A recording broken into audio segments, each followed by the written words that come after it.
একটা ভয়ঙ্কর হাদিস বলেছেন। এই হাদিসটা যতবার পড়ি থরথর করে আত্মাটা কাঁপে।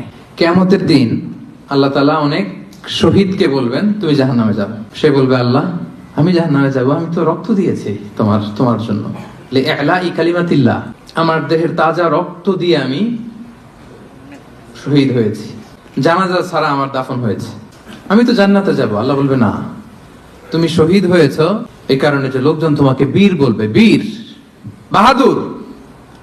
তো দুনিয়াতে তো তোমারে বাহাদুর বলছে, তো তোমারে বিশাল যোদ্ধা ছিল, বাহাদুর ছিল, এই খেতাব তো তুমি পেয়েছো, আমার কাছে কিছু নেই, জাহান্নামে যাও। অনেক দানশীলকে আল্লাহ বলবে জাহান্নামে যাও। সে বলবে আল্লাহ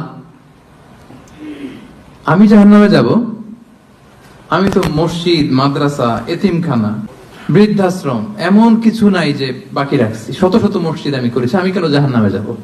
আল্লাহ বলবে না, তুমি দান করেছিলে এই জন্য যে লোকজন তোমারে দানশীল বলবে,